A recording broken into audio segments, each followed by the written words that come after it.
All right, I'm gonna take another shot at this. Um, One thing that I don't understand with just people in general is that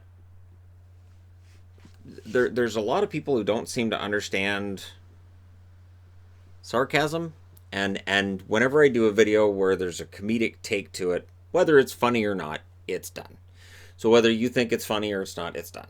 And those videos are usually popular. I know people want me to do like more news from the future videos on the main channel, but I find that there is a law of diminishing returns with those. First time I did one, oh, it was huge. It got all kinds of hits. And then by the time I did the last one, it was down to not very many. And so I thought, okay, I've probably finished this one off. But the balancing act right now has been it's been a challenge.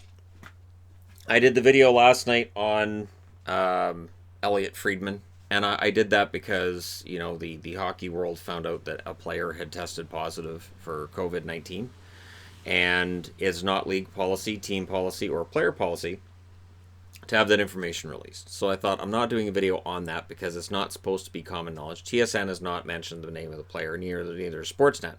So I thought, okay, I'm going to do like a because everybody knew, so I'm going to do like a just one of those joke things, and I'm going to talk about how everybody's talking about one thing: Elliot Friedman's beard. Now, why did I do that? Because Elliot Friedman has a good sense of humor. He's a good guy, very down to earth, and I thought, you know what? He's not going to care if he stumbles across this video. He's not going to care.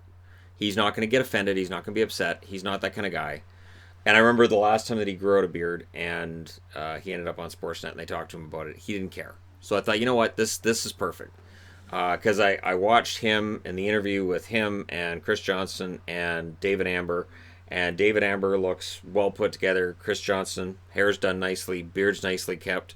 And Elliot Friedman looked like the Unabomber. So, to me, it was an easy target. It was something that I'm sure that if Elliot watched that footage back, he would probably think, man, I've got it going on today. But there are people that take offense to it. There are people that take offense. There was a comment I just had to.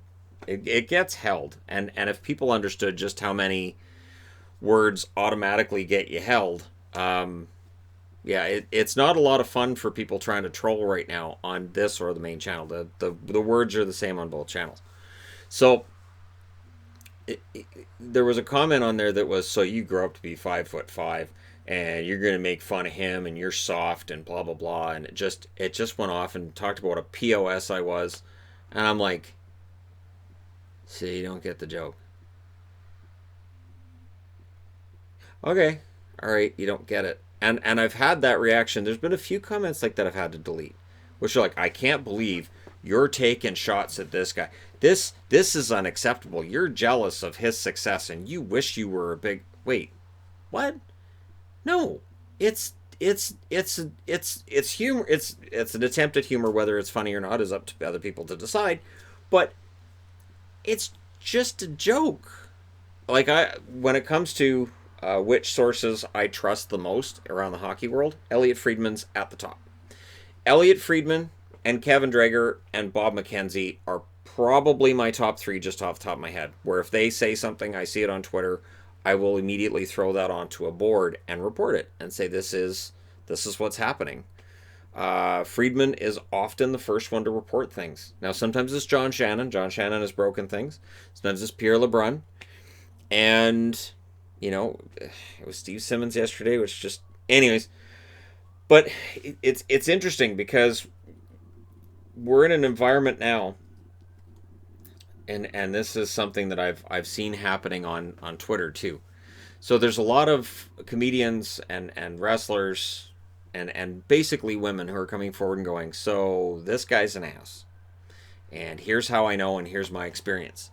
And people always say, well, I want proof. And in some of these situations, they know they can't get actual proof. Now, you might have screenshots of a conversation, you might have texts, you might have various ways of proving communication. But if it's a physical altercation between you and another person, if it's some kind of a physical interaction, and there weren't any witnesses and there's no pictures, then when somebody goes, I want to see proof. So in other words, you don't want to hear it.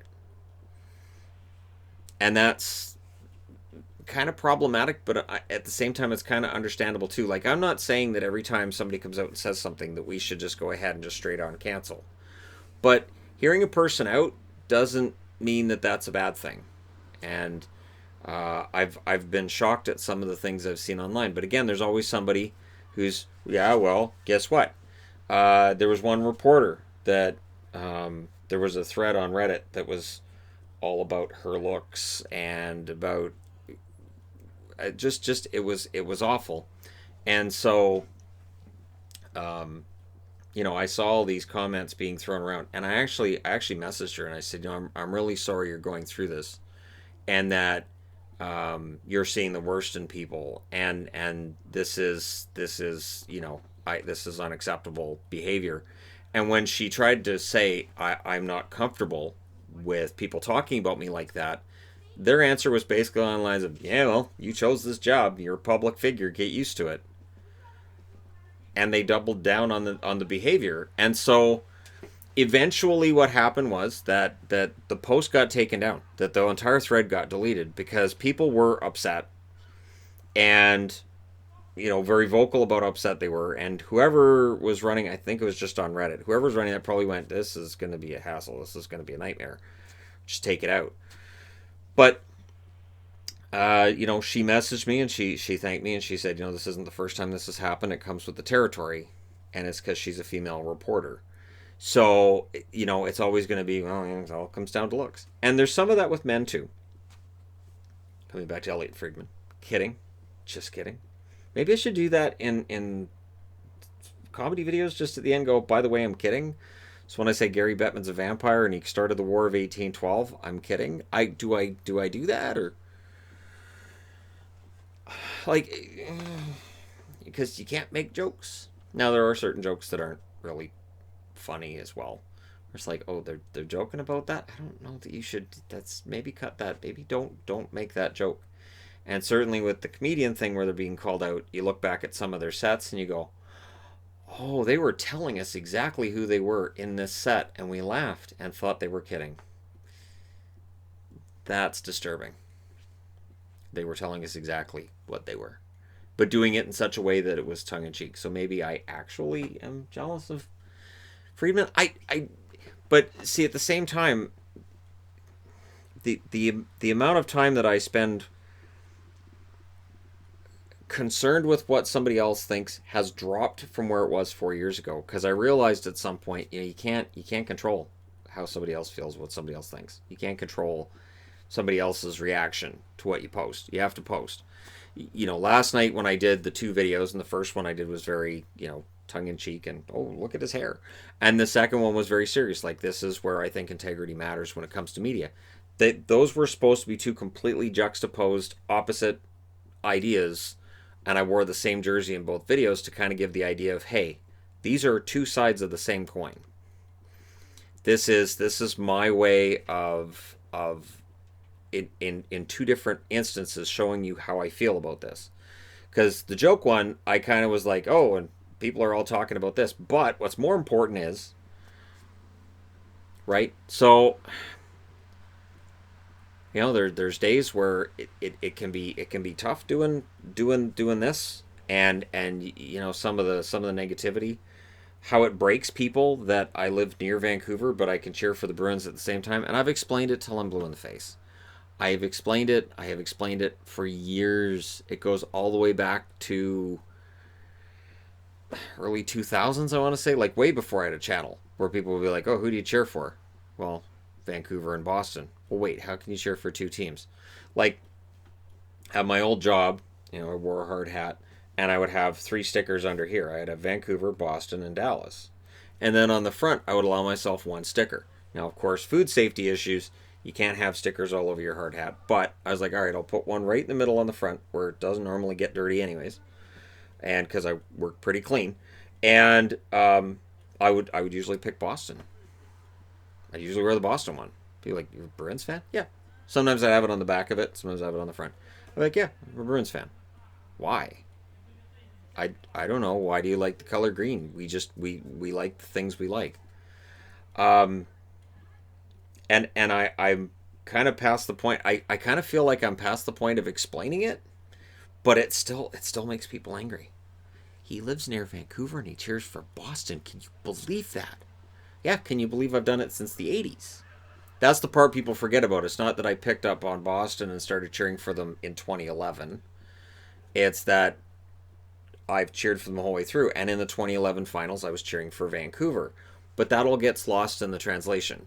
It turns into, I can't believe he cheers for Boston considering what happened in 2011. I can't believe you forget the fact I was cheering for Vancouver against Boston in 2011. But if that doesn't suit the narrative of we need to hate this guy because, then not much I can do about it. Uh, it's tomorrow's Sunday. Normally that's um, recently that had been a day where I was doing a lot of playlists. I've learned something on my channel though I'll say the last week. Playlists don't work.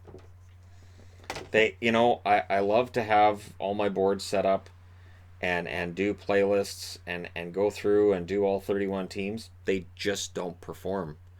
And when I'm doing videos like this, when I'm doing videos where I'm just, giving my opinion on things, they perform way, way better. When I'm doing videos where it's just a board and I just slap some information up there about a current hockey player that takes maybe a third of the time, a quarter, or a fifth of the time that it takes to do some of the playlists I've been doing, the videos perform way better. So again, for people who might be thinking, oh, how to get into YouTube, don't stay away from series for the most part because they don't generally perform well. And just throw together stuff where you're yourself and you give an opinion and just have conviction with that opinion. People are going to disagree, people are going to get mad. I think one of my favorites, I'll close with this, one of my favorites is when people say you can't wear a jersey for that team. I've been told I can't wear a Canucks jersey because I cheer for Boston too, so stop wearing Vancouver. I can't cheer for I can't wear Montreal because I don't cheer for Montreal. I can't wear Toronto because I don't cheer for Toronto. I should never wear Islanders because I've talked about how I think Islander jerseys are some of the most boring in the league.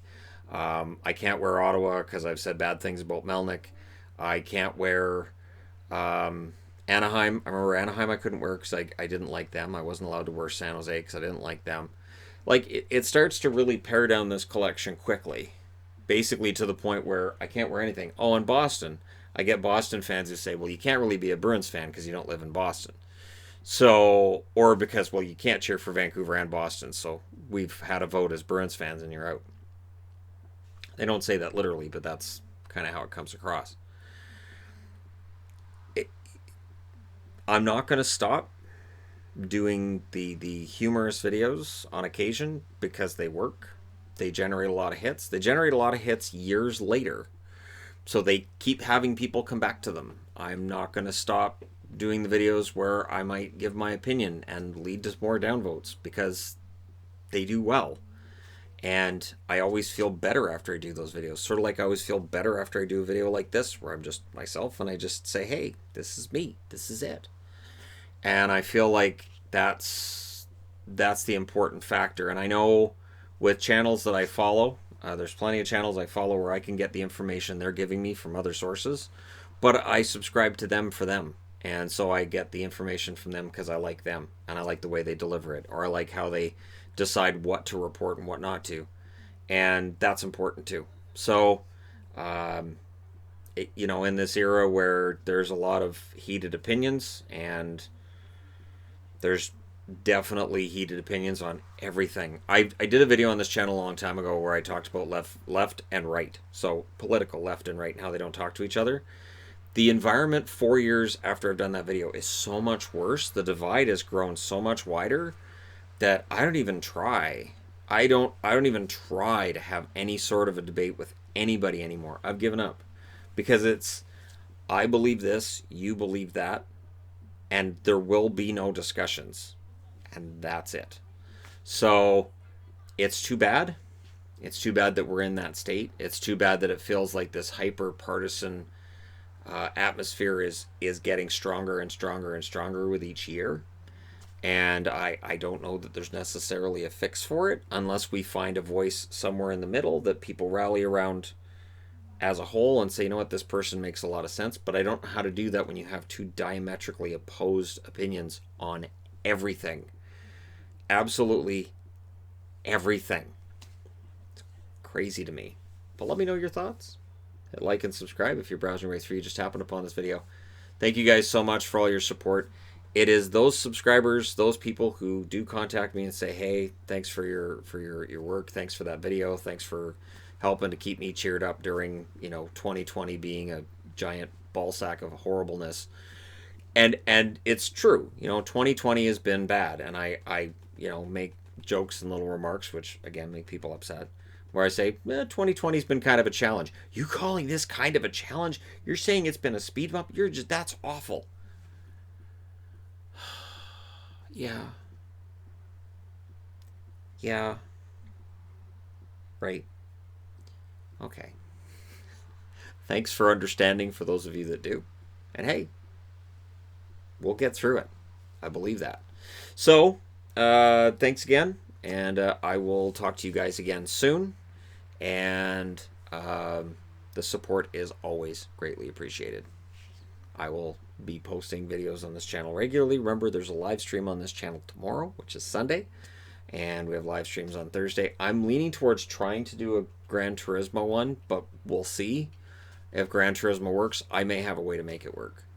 I found a way to race today that made me very, very happy. So it's not racing to win either. It's making sure that every other car I'm against, all the AI cars are like supercharged, fast, 300-mile-an-hour type cars.